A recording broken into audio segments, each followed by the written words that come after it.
hardest part of writing an essay is starting, but writing the rest of the essay can be difficult as well. I've written many an English literature essay. I am a student in the dual BA program between Trinity College Dublin and Columbia University. At Trinity, I wrote many English literature essays, 10 of which were graded first class, and at Columbia I have an average essay grade of an A. So after 3 years of college, I have established for myself a quite flexible method for writing and researching essays.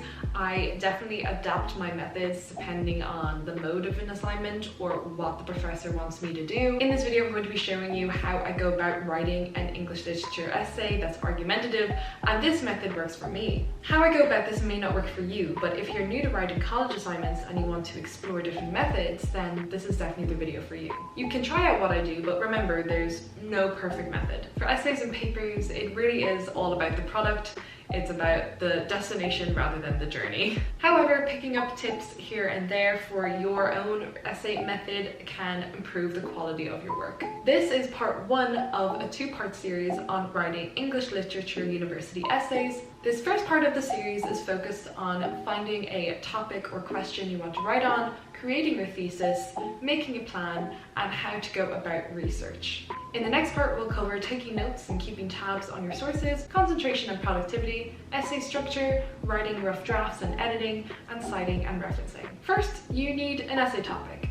Often, professors provide prompts for an assignment. They may give you a list of different questions or themes or ideas you may want to explore in the assignment, and that's amazing when that happens because that's your first job done. Making your choice is important though, because you want to make sure that you choose a question that sparks joy, that makes you want to write this essay, because then writing the essay will be a much more fulfilling experience.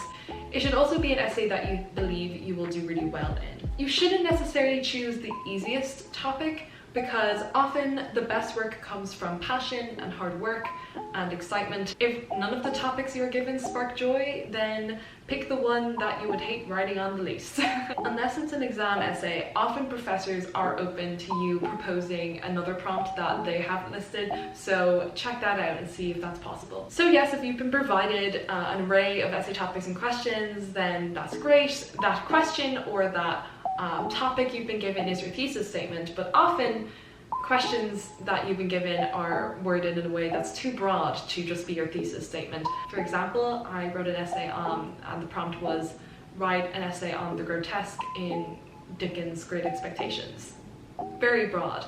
And arguments or thesis statements, I'll get to that later, what they should be more precise than that. As in, you should find an angle with that prompt that is unique to you, unique to your own reading of the source text that you are engaging with. And more often again, especially in your later years as an English major, you'll often be given assignments or final papers in which you are given no prompt, in which you have to create your own thesis, and that can be very daunting. So with all those different pathways, there's something that they all have in common. You'll always need a thesis statement. Now, what is a thesis statement? A thesis statement is a sentence or more, sometimes, but usually just one sentence that sums up the argument of your essay.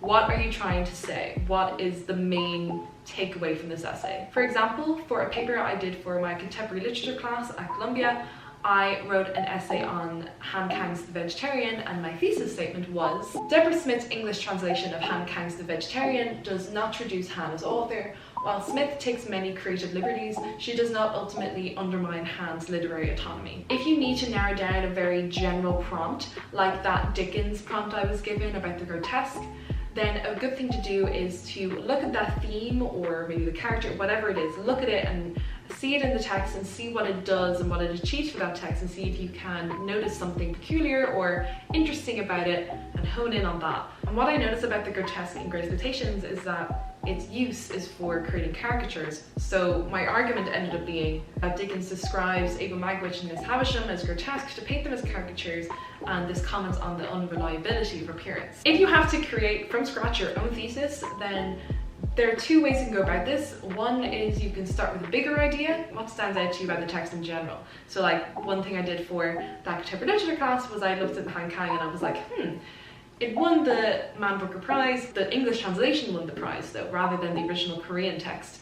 So I was fascinated by that, read around it, and I decided to then look into literary autonomy more precisely when it came to the translation. Other times, and as I said, this is something I want to do more often, is that you begin with a narrow idea, and then from that really small idea from a text, you're able to expand on the larger themes of the text, and it can argue something that's more ambitious. So for this kind of thing, you've got to look at the text and see what really stands out to you, what themes, what moments, what characters stand out to you, and then you should do some close reading of a certain scene or of a character. Like look at a paragraph, a sentence, a word. One amazing thing I've learned recently is that you should really use the Oxford English Dictionary. You should have access to the website through your university library. Look up a word that stands out to you in a description. For example, I looked into the meaning of shadow for an essay on Midsummer's Night's Dream for my Shakespeare class, and that was so interesting because shadow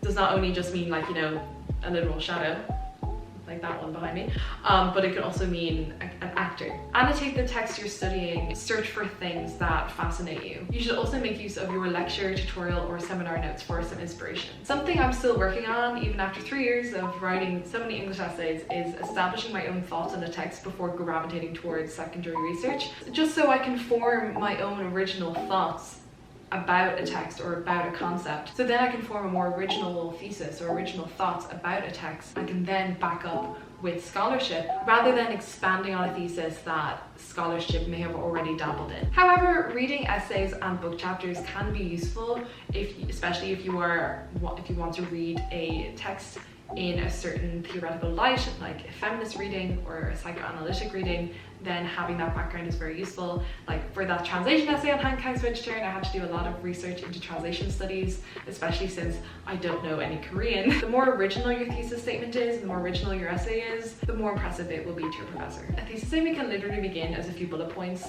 as a mind map, as a really long sentence that's like completely nonsensical to anyone else but you. You just need to have something to work with. I always think that a thesis statement needs reworking as I go along. Like I may start with a certain phrase for my thesis statement, and then I realize, wait, not sure if I agree with that anymore, and I change my mind. It's good to have a solid stationary thesis, but for me, the thesis often changes, especially as I dive into close reading and research. Next, it's time to plan your essay. I'm not always the best at planning my essays. I really do try to, but sometimes I find it hard to formulate my thoughts on a page. If I do try before doing research, or maybe in the midst of doing research, I use my rough thesis and I make a rough mind map. It's very rough and like may not make sense to anyone else but me. I make this mind map to literally map out the ideas that I have and to see if there's connections and to try and make sense of this thesis and to see if I can build an essay from it. So I have my thesis or idea in the center, then I make branches or insert quotes or moments that support my argument. I may later insert ideas I got from reading criticism that I either agree with or disagree with. We'll get working on engaging with criticism in the next video, but don't see this mind map as an aesthetic thing. Like it's just for you to play around with and experiment and making connections between things. It can be messy, but can make complete sense to you. And for the last part of this video, I'm going to share some tips on research. Before you do any research, please make sure that it's what your professor wants, because often assignments, especially if they're shorter, professors want you to just do some close reading. They don't want to see other people's opinions. They want to see how you think. And other times professors do want you to engage with critics and to read their articles and see how it fits with your thesis, all that kind of thing. And we'll get more into that in the next part. But it's very important to have a clear idea of what your professor wants for this essay, because at the end of the day, they're the ones grading it. So your professor wants you to use scholarship. How do you go about it? Best place to find resources is obviously your university library. You should have access to a website, and if you are able to access campus, you should be able to go to the physical library and take books out, all that kind of thing. My favorite form of source is an article, like an essay. I do recommend every now and then taking out books to get book chapters or articles in physical form, because it's a nice break from the screen. The best sources for English essays are from peer-reviewed journals or they're from scholarly books like a collection of essays. Sometimes depending on the assignment, you may be working with more recent criticism of a text, especially if it's a more contemporary novel. I like to use para-academic journals like the New York Book Review or the Los Angeles Review of Books, but also some actual newspapers and magazines. Their websites are very useful as well, like the New Yorker, the Guardian, etc. I absolutely love the British Library's website, especially if I'm working with texts that are classic British literature.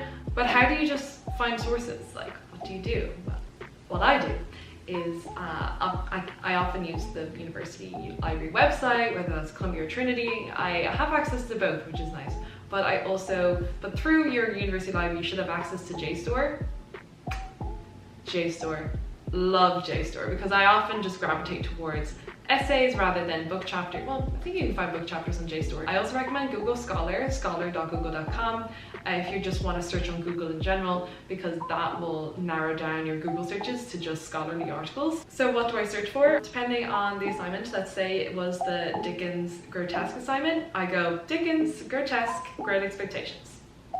See what comes up. But right now I'm working on an essay on Toni Morrison's Paradise and matriarchy, patriarchy ideas. So keywords are the best thing. So I put in Toni Morrison, Paradise, matriarchy, or domesticity, or motherhood, things like that. Sometimes you may not find that many sources on the exact idea. That's okay. You may find sources on the book in general, and within those essays you may find some interesting points that can add some flavor. Ideally, there may not be that many sources or essays or book chapters on your actual idea, because hopefully it's quite original. So be open to the kind of source you're reading. Just because it doesn't have the theme or the character or the idea in the title, read the abstract, skim it, see if there's anything useful for you. The index is your best friend, because sometimes it takes ages to flick through a book and find a relevant essay. So go to the index, see if there's your keyword in the index, or the author if you're trying to find an author within a collection of essays. That's really useful. I do that quite a lot. So yes, that's it for this part of the video series. In the next part, we will cover taking notes on the sources and engaging with the criticism. We will also focus on concentration and motivation and productivity, the essay structure,